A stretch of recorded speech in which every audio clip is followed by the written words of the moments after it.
Assalamualaikum warahmatullahi wabarakatuh.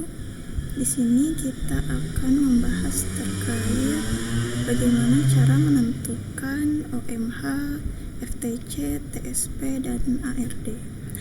Nah, untuk OMH ini kita perlu inputan dari OPC dan MPPC.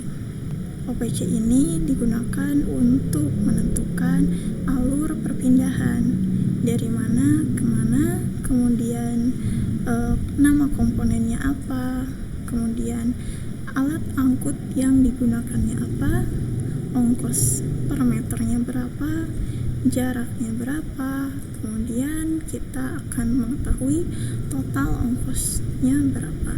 Untuk ongkos ini disesuaikan dengan alat angkutnya apa.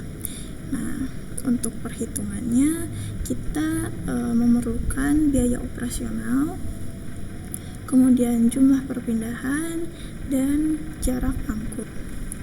Nah, untuk biaya operasional di sini yaitu upah operator per jam.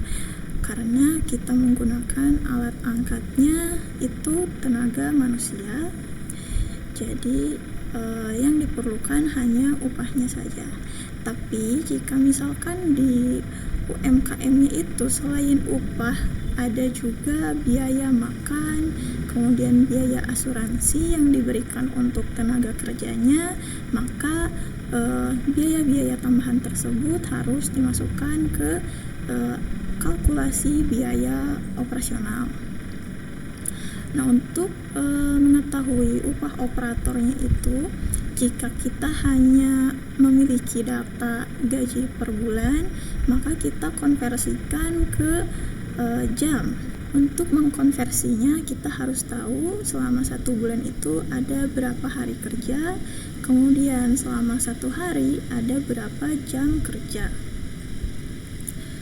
Kemudian si gajinya itu dibagi dengan total jumlah jam kerjanya.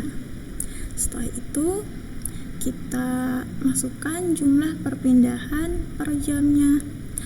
Nah, di sini diasumsikan 10 kali selama 1 jam.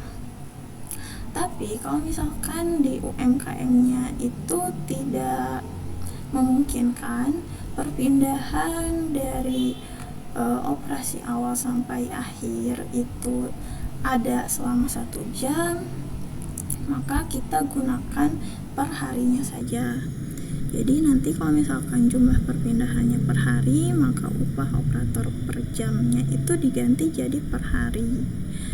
Nah, setelah kita tahu jumlah perpindahannya, kita isi jarak angkutnya.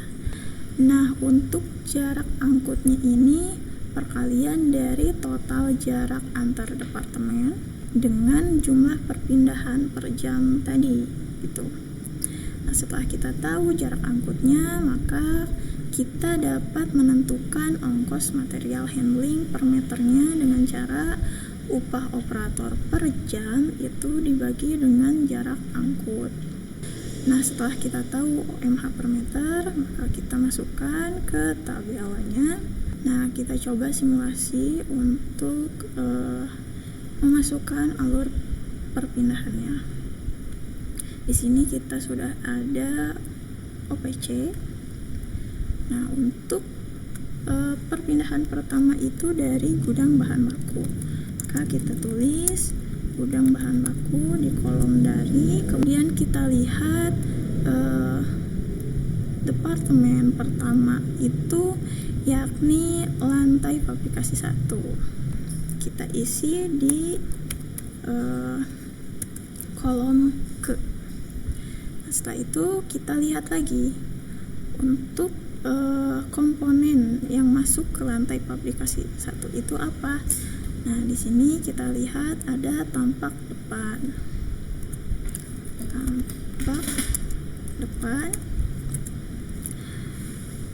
Kemudian kita isi untuk alat angkutnya itu menggunakan apa? Karena di sini kita asumsikannya menggunakan tenaga manusia, jadi kita tulis manusia. Terus kita isi ongkosnya berapa, kemudian jarak dari gudang bahan baku ke lantai fabrikasi 1 itu berapa, sehingga kita dapat mengetahui total ongkosnya berapa dengan mengalihkan ongkos dan jaraknya.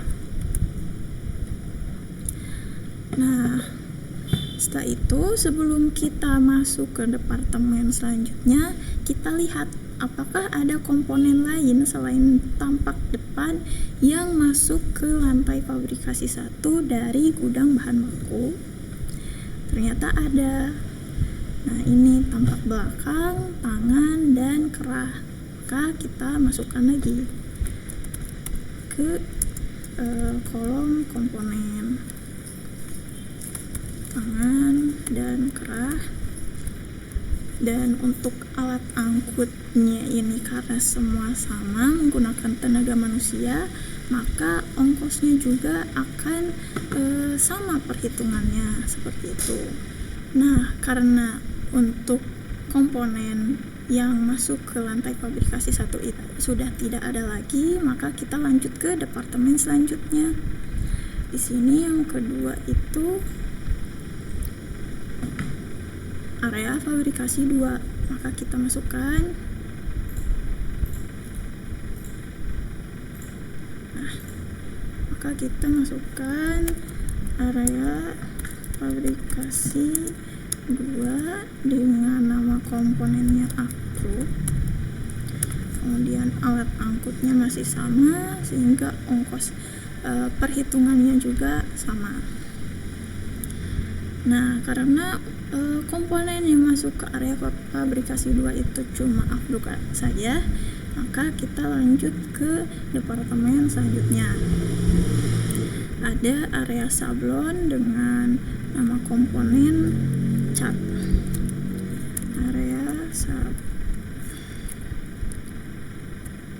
Area sablon, nama komponennya cat. Untuk alat angkutnya sama. Kemudian karena untuk komponen yang masuk ke area sablon itu hanya cat, maka kita lanjutkan ke departemen selanjutnya. Karena komponen utamanya kita sudah dimasukkan, maka kita lihat apakah ada bahan baku tambahan yang masuk ke departemen lain. Ternyata di sini ada label yang masuk ke mesin jahit.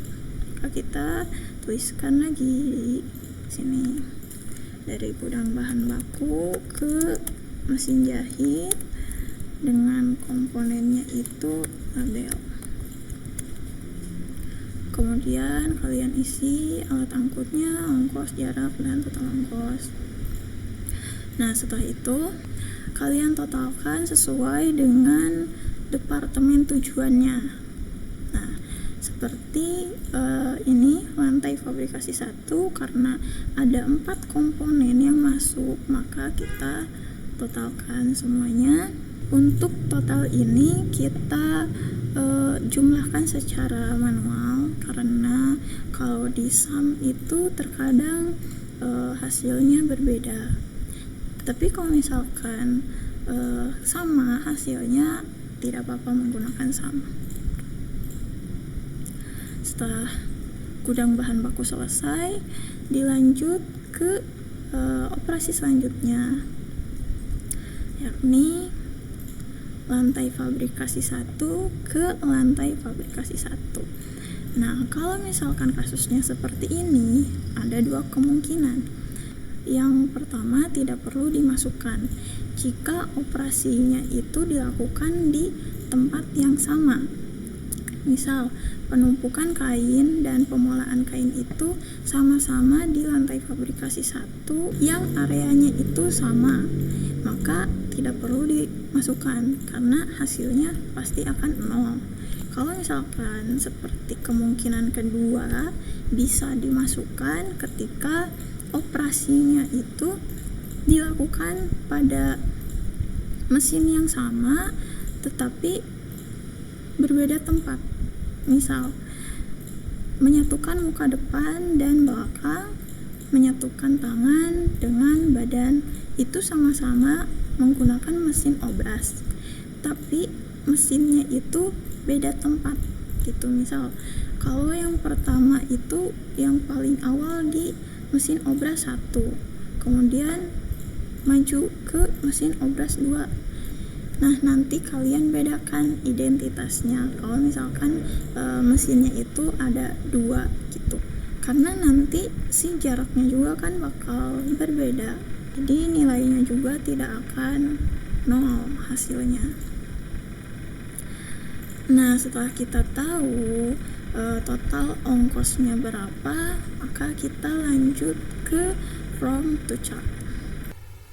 Untuk from to chart ini, yang pertama kita masukkan departemennya apa aja, yang dari dan ke-nya itu disamakan saja tata letaknya agar lebih mudah gitu. Nah, kemudian kita lihat yang pertama hubungan antara gudang bahan baku dan lantai fabrikasi 1. Apakah ada atau tidak? Ada ya ini. Nah, untuk total ongkos yang dimasukkannya itu yakni total keseluruhannya, bukan yang total ongkos satu-satu ini. Jadi kita masukkan total keseluruhannya.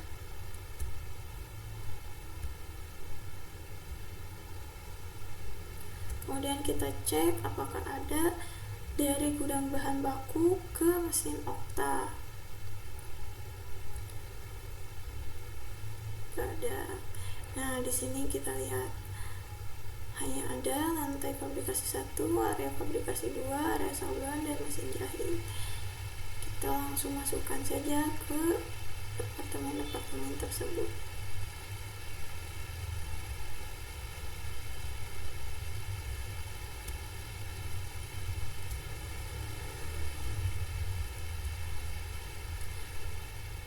Begitupun sampai selesai, sampai ke gudang barang jadi.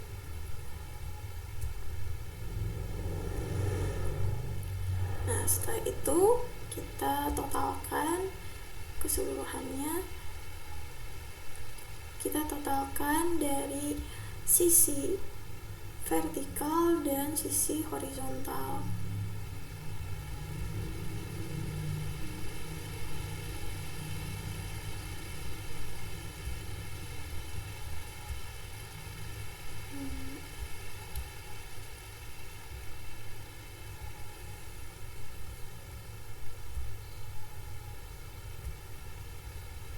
Nah, total ini kita totalkan lagi, total keseluruhan. Apakah sudah sama atau belum? Seperti ini.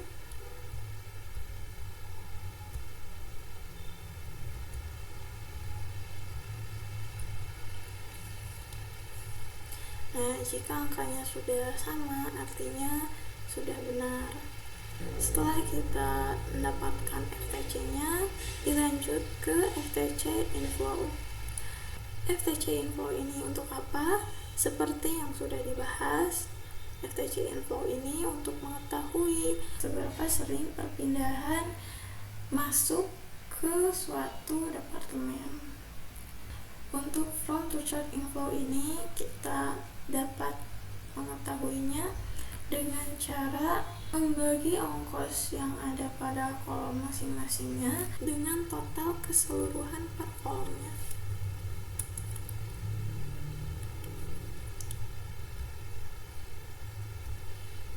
Nah, contohnya seperti ini. Kita lanjut ke mesin okta.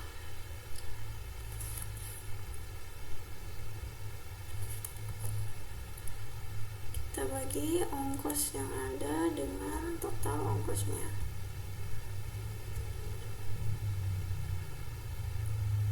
Hasilnya 0,5.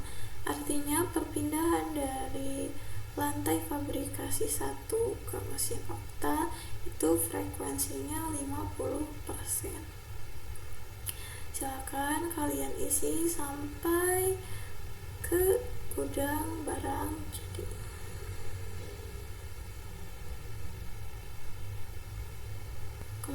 sekarang kita lanjut ke outflow.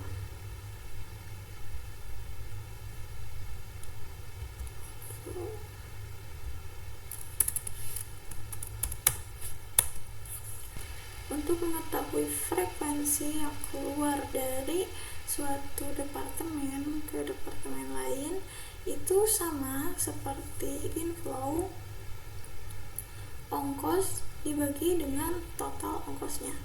Tapi yang menjadi pembeda di sini adalah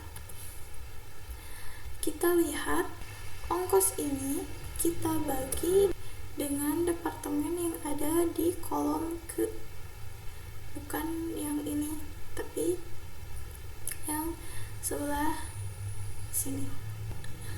Jadi karena ongkos ini ada di lantai fabrikasi 1, berarti untuk ongkosnya itu bukan dibagi ada di baris pertama, melainkan yang ada di baris kedua. Itu bagian lantai fabrikasi 1. Karena yang pertama itu gudang bahan baku.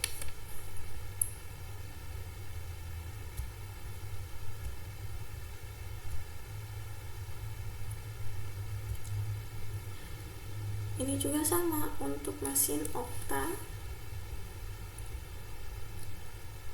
Kita masukkan ongkosnya, kemudian total ongkos. Kita lihat mesin okta itu ada di baris ke-6. Baris ke-6 berarti yang ini total ongkos mesin oktanya.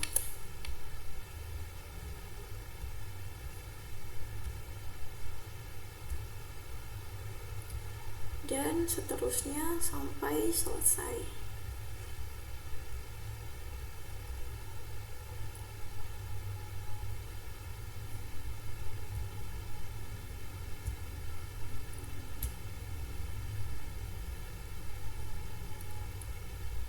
Setelah FTC-nya selesai, maka kita masuk ke TSP. Nah, untuk TSP ini kita harus selesaikan dulu FTC inflow dan juga outflow. Dan TSP ini dibuat dari inflow serta outflow. Jadi kita membuat dua tabel. Kita masukkan dulu departemennya apa aja, kemudian untuk kode itu terserah karena tidak ada aturan khusus. Kita masukkan saja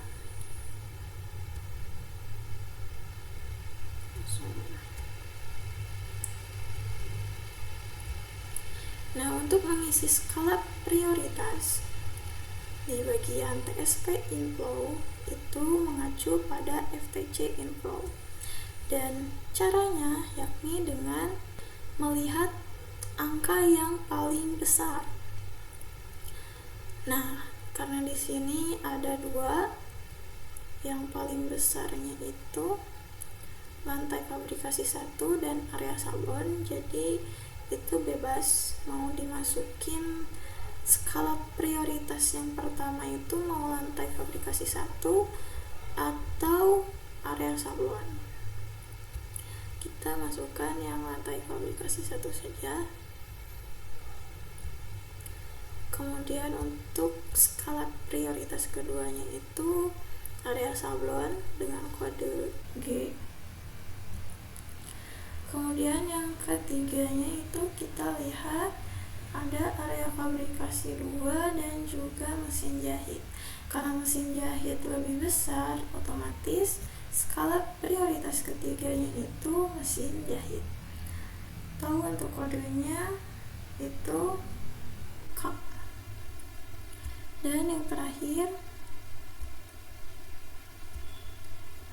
ini D, tahu area fabrikasi kedua. Nah, kemudian lanjut ke lantai fabrikasi 1. Sini ada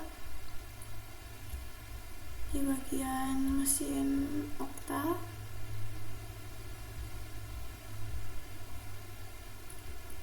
Jadi langsung saja dimasukkan kodenya.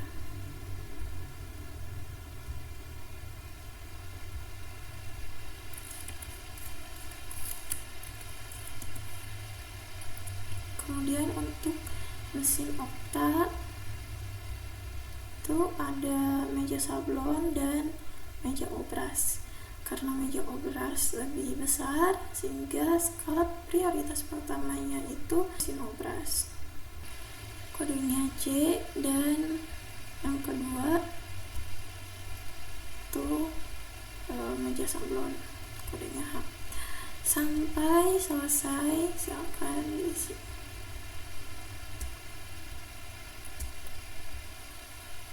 Kemudian kita lanjut ke TSP outflow. Nah, TSP outflow ini mengacu pada FTC outflow. Untuk cara mengisinya berbeda dengan TSP inflow. TSP outflow ini diisi dengan cara melihat frekuensi yang lebih kecil. Nah, untuk bagian gudang bahan baku ini yang paling kecilnya area fabrikasi 2, sehingga skala prioritas pertamanya itu kodenya D, area fabrikasi 2. Kemudian skala prioritas keduanya yakni area sablon.